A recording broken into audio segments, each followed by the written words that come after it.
taxi driver. But who the hell else are you talking to? Talking to me? It really goes back to Brian De Palma. As independent cinema in Hollywood started saying, hey, maybe these indie films these kids could work in the industry. And so we were all out in LA, and he introduced me to Paul Schrader. Schrader wrote Taxi Driver. Travis comes from his vision, but more psyche. I connected with it through Dostoevsky's Notes from Underground. It was like enlightening, you know? And so for me, when I read the script, Brian gave it to me. He said, I don't want to do it. I can't do it, but maybe you should do it. But I didn't have enough cachet, as they say, at that time to make the picture. But then they saw the rough cut of Mean Streets, and they changed their mind, especially when they saw De Niro in it. And so they said, for the two of you, we could probably get this film made. Why won't you talk to me? Why don't you answer my calls when I call? You think I don't know you're here? We kept thinking in terms of the character and his loneliness and his acting out. Not condoning the acting out, but he does act out. And yet an empathy with him, which is really tricky. We wanted to make it so badly nobody would make it that we were thinking of going to different cities to make it. San Francisco, Los Angeles, but the taxi driving wasn't the same. And we said, no, it has to be Manhattan. Ultimately, what stayed with us was the psychological and emotional state of that character. As we know now, tragically, it's a norm. Every other person is like Travis Bickle now. For me, the visualization of the movie was to always try to keep you off balance, keep the audience off balance. I felt that when he made that phone call, it was so painful, we shouldn't witness it. So the camera should track away, but not pan away. It should move completely to a hallway. And in the hallway, you think somebody's coming, but nobody's going to come. Nothing's going to happen. We're all alone. But we don't want to experience the depth of his pain at that point. And at the same time, there's a sense of anxiety on the viewer. What's going to happen in the hallway? Well, apparently nothing. That was the first shot I came up by. So that's the style. There's another thing, too, where the taxi pulls up in the beginning of the film into the taxi garage. Taxi is coming in. We're panning with it as it comes in. And normally it goes this way and the camera would pan with it and it stops. Well, as it came in, I went the other way. And as we rested, the car came in and stopped. Wait, I'm supposed to be looking at the car. No, we're going to go another way. And so every shot, as much as possible, was designed to be slightly disconcerting, but ultimately satisfying. That was the philosophy of the shooting. Gangs of New York. Us natives, born rightwise to this fine land, or the foreign hordes defiling it. Well, Gangs of New York comes out of those cobblestone streets around that church on Mott Street and Mulberry Street, and also coming off the other element that I grew up with really was the Bowery. At that time, the Bowery was what you call now homeless. At that time, really basically alcoholics, guys dying in the streets, basically. Very, very difficult place to grow up around and in. And so, but there was something about that Bowery and something about the neighborhood and the way the buildings were created and the cellars, there's so many cellars. And my father would talk about growing up there and going into one building, going down the cellar and coming out 2 blocks away, running away from the cops, some of the guys, It had its own life. It was like an organism, and it had a history. Well, then we got business. What do we do? With Leo DiCaprio was interesting because De Niro, we were acquainted with each other when we were 16 years old. So because of my relationship with him going back to when we were 16, he experienced what I experienced growing up. So he's the only one I know who's around that and who was working in that capacity that knows who I am, where I came from, and the world we were in. He then called me and said at one point, he just made a film called This Boy's Life, and he was working with this kid that he cast, named Leo DiCaprio. He said, he's very good, you got to work with him someday. And Bob never really used to tell me that, work with somebody, we'd go from picture to picture if we worked together. And DiCaprio liked our pictures, came together, and they said, you've always wanted to do Gangs of New York, but we started it many times, it got canceled. Here's a chance, this kid Leo DiCaprio really likes your films, at least meet with him. And he was willing to go whatever I could do to make that film. So that's how it all started, with him coming off of Titanic and a couple of other films. Then we convinced Daniel Day to get into it as Bill the Butcher. And Daniel Day is very intense and very specific actor. And what I love about working with him is that Daniel has a thing where If he starts, he stays in that character. People think it's kind of a mystique, but it really makes sense. And also, because if I'm talking to Bill the Butcher, and in between takes, it's Daniel, I'm still talking to Bill. He stays in that character, and he'll be one of the other actors Irish, and he's not supposed to like the Irish, and, he treats that person that way. I don't give a tuppeny fuck about your moral conundrum, you meat-headed shit sack. And they said, why is he? I said, that's what that is. Just, we're not playing. I mean, we're playing, but we're living it. And so he's very good that way. DiCaprio's another way entirely. And he comes at a character from every possible angle. And we find that with Leo, most of the work is done before we shoot. Goodfellas. As far back as I can remember, I always wanted to be a gangster. Goodfellas was made 18 years after Mean Streets. So I didn't really want to go to do another genre, gangster genre, right? I mean, there is no main character. I mean, Ray Liotta is a wonderful actor, but he's like Virgil taking Dante through the underworld. The real character in the movie is the underworld. After doing the film Last Temptation of Christ, when I got back, I owed Warner Brothers Goodfellas, or became Goodfellas. It was called Wise Guys at the time. I almost didn't want to make it. It was Michael Powell, the director of The Red Shoes, co-director, I should say, and other masterpieces, who read the script and insisted I make it. Every shot may feel like a documentary, but the camera moves, everything you see, it's all there in the script. We had to stage bits of action. Joe Reedy did, and Michael Ballhaus, my cameraman. They worked out all the background action for the long Copacabana shot. All I said was, we start out in the front, he gives the guy the money. Next thing you know, we go through the thing, we go through here, we go through here, we go through here, we go. We wind up on the famous comic Henny Youngman. Everything has to flow with no obstruction. He's got to impress her. They send him bottles of champagne. Everybody knows him. That's his height. So that shot had to be. And I wanted Joe Pesci to be in the film. And I think he resisted it. I know he resisted it. He said, I don't know, gangster stuff. And I said, yeah, but Joe, I said, this character's really interesting. Based on a real guy. Really funny. Really funny. What do you mean I'm funny? And he said, well, if you do it, I got to tell you something. And I said, well, what is it? He goes, not here. And he acted out this scene that happened to him. I knew exactly where to put it. Went through the scene over and over again, recorded it all, each take. And then I created it from the actor's improvisations and try to make sure that it accelerated the right way, because the slightest change, of like, why am I funny? What do you mean I'm funny? I'm not funny. Otherwise, it can be just repetitious. Funny like I'm a clown, I amuse you. I make you laugh. I'm here to fucking amuse you. What do you mean funny? Funny how? How am I funny? And I decided we'd just do it with 2 cameras. We squeeze it in on a day that wasn't scheduled. The 2 cameras would be medium wide shots, because it was important to see, there are no close-ups. It was important to see Joe's character and Ray's character in relation to the people around them. And while the intensity builds, you see the body language of everybody around them change. And it just happens. And I said, well, that's even better. So close-ups, no, let's get out of here. And we shot it like in an hour and a half. Improvised, too, with the bottle breaking on Tony Darrow's head and that sort of thing. He had the nerve to ask to pay the bill.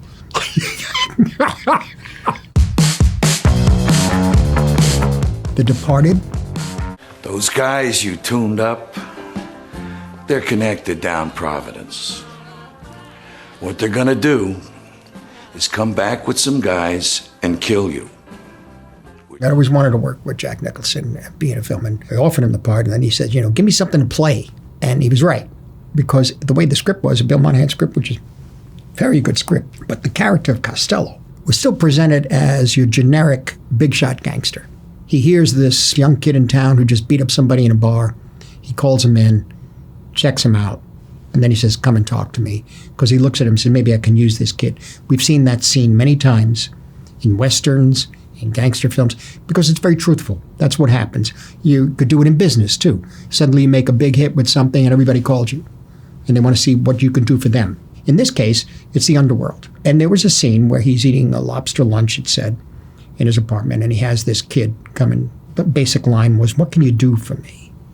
You want to work with me? You're a tough guy. What can you do for me? I'd seen that scene many times. And Nicholson said, what if, call me and said, what if, while we're at lunch, on the table, in a little plastic bag, is a severed human hand?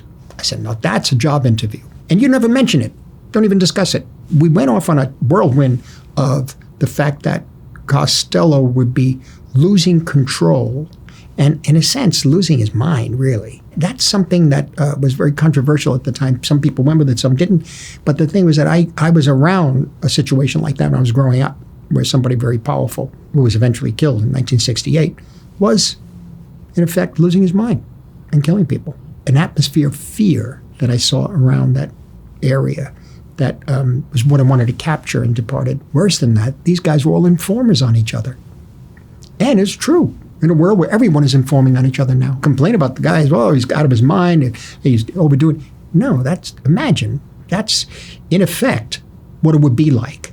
You're completely under his control, and he's out of his mind. And that's what I feel the world is like right now. Raging Bull. Jimmy, with everything you got, I want you to fucking lay me out. Go ahead. You sure? Yeah. All right. Hard. The 70s studio system changed a great deal, and the week that film was released was the same week from the same studio that Michael Cimino's Heaven's Gate opened. That, Raging Bull, Apocalypse Now, all from the same studio, United Artists. That ended what the 70s, they call this, golden age, that sort of. But really, it ended the power of the director, in a way, in American filmmaking. And that had to come back through independent cinema, another way, through the 80s. The 70s was very much that way because things were wide open. And we went in and we took it, like the barbarians at the gate. And we transformed whatever we could, but they caught us. Raging Bull was we threw everything we knew into it, not knowing how it was going to be received. We understood that people didn't like him, and even the crew, it turned out. I didn't know till later. Why are we making a film about this guy? He's a horror. But we stayed with it. This man may be this way, but still, he's a human being. He's got a heart. He's got a soul.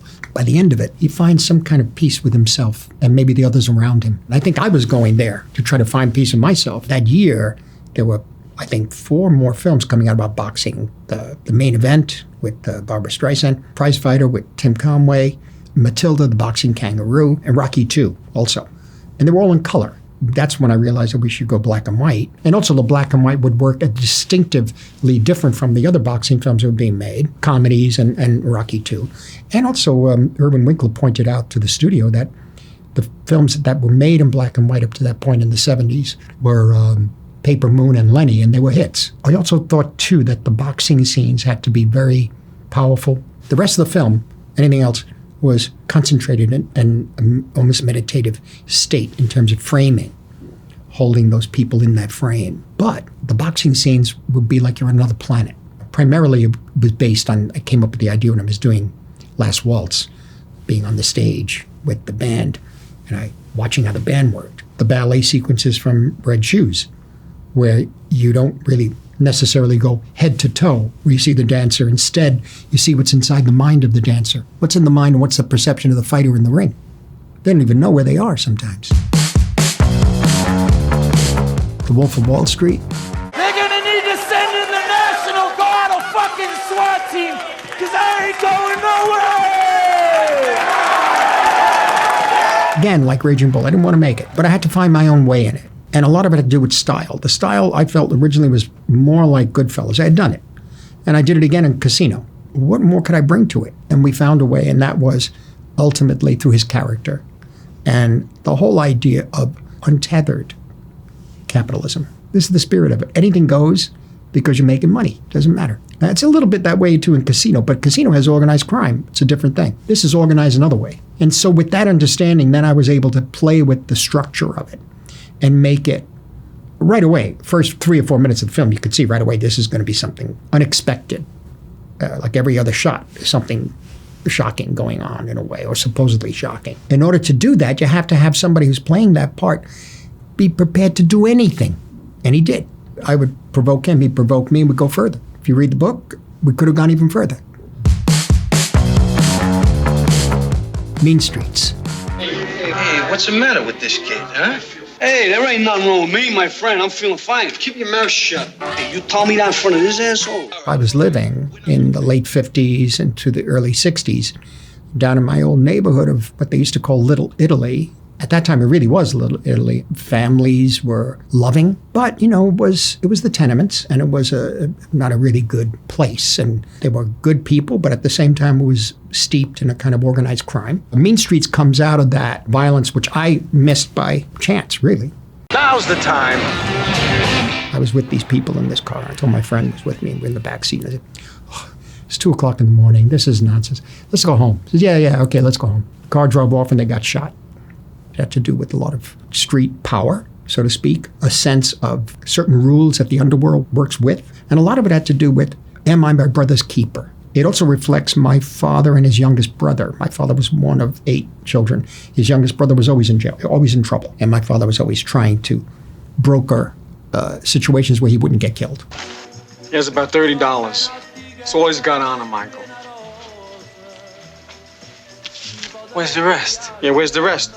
The extent to which one is your real brother or one is such a close friend that you put yourself on the line is something that's really important to me in terms of how you live a life and try to live a good moral life, but you're in a world that is completely corrupt. You don't make up for your sins in the church. You do it in the streets. You do it at home. And that's the essence of Mean Streets. That's what I talk about in the beginning. You can go to church all you want, but the real acting out of your morality is outside the church. It's outside the building of the church. It's in the home. It's with your friends and that. All the rest is an illusion. I was 5 years old in New York. It was the late 40s. We had a television, 16-inch. On Friday nights, there was an Italian film shown for the Italian-American community.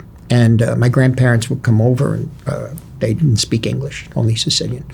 And my mother and father, my uncles, and we'd get around this little TV set, and we see The Bicycle Thief. It had these words in the bottom. The people that were speaking in the film, they were speaking the same way as my family. Those Italian films were more than cinema. They were a form of truth that I related to because it somehow had something to do with who I am. And so no matter what I shoot, it isn't directly saying, oh, we're going to do a shot now from The Bicycle Thief. No, it's the emotional and psychological impact of experiencing that film when I was 5 or 6 in the room with these people who lived it. The Irishman. I don't know. It sounds funny. It stops, it starts, it loses power. See if I can give you a hand. Over the years, seeing the difference in the technology. One of the key things to give us the energy to make our first films, features, was John Cassavetes doing Shadows in 16 millimeter, which came from France with the Eclair camera. So all of that happening at that time made it that we could make a film ourselves. We didn't have to have the studio behind us with giant lights and giant Mitchell BNCs. I've kind of stayed pretty much traditional. We edit now with the computer, but I don't really know how to do that. Thelma does it. If I can utilize the new technology for the kind of story I want to make, why not go there? And so in the case of Irishman, De Niro and I had this idea for a long time. And I didn't want to do another gangster genre. Part of the problem was flashbacks. And by the time we got to do it, he was too old to play his younger self. And they said, well, a different actor. And I said, well, then it's not like us making a film together. What's the point? And so we were talking about this idea of youthification. And Pablo Herman of ILM was with us doing CGI or background material for us in Taiwan, where we're doing silence. And he came up and he said, I think I can do it. What I have seen is that people have to wear golf balls on their faces. You can't have a scene with Joe Pesci and Bob De Niro and Al Pacino or whatever, and they all have golf balls on their faces. And they're the kinds of actors that kind of thing, for this kind of movie, it doesn't work. And eventually, by the end of the shoot of Silence, he had it. And we did a test with Bob and with De Niro, and we tried it. And we all felt strongly about it. The drawback was financially, because it was extremely expensive, and also length of time. It was an extra 5 to 6 months in the post-production. And that's when Netflix came in and really helped us. It's not just CGI. We accept it if a person puts on a fat suit or you paint their hair white, they're supposed to be old. But what if you do it digitally? It's like makeup. It's just taking that leap of saying, oh, no, it's got to be the old way. This is now a transformation into a new way. Silence.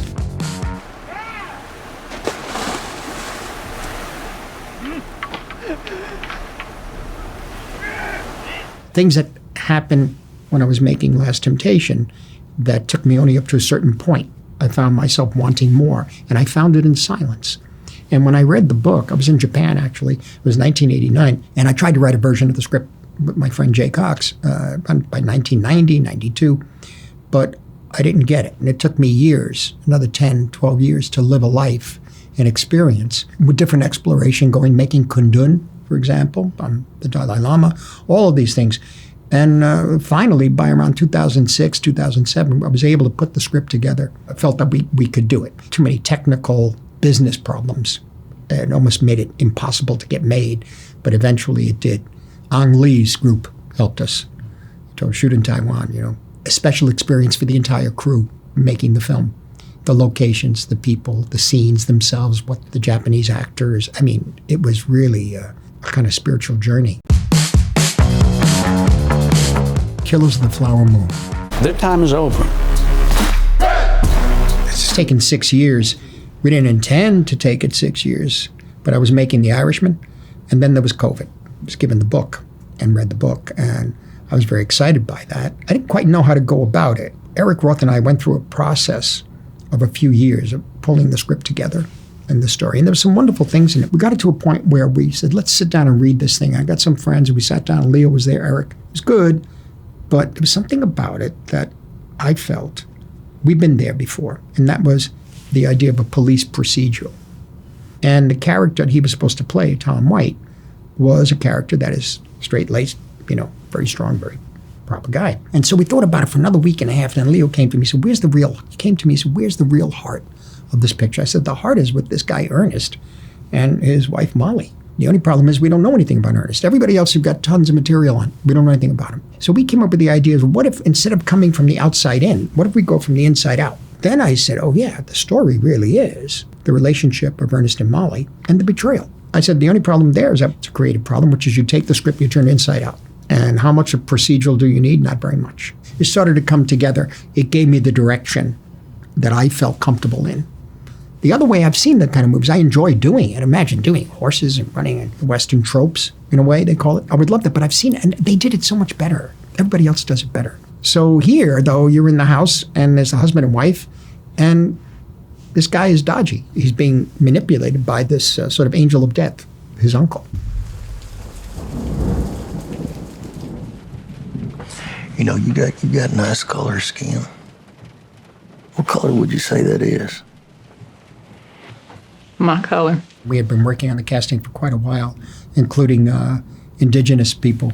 She says, I have somebody I want you to see. But then I saw this scene from Certain Women, Kelly Reichardt's film. I thought she was wonderful. And after COVID, we got to meet. I was struck by the whole visage, the face, and her intelligence. One could see that there's a lot going on in her face, but her not doing very much, which is perfect for film acting. Also, the intelligence and level of understanding and of coming from indigenous people and being an activist, we could learn from her, which is what we did. And we all worked together, myself, her, and Leo, very, very closely.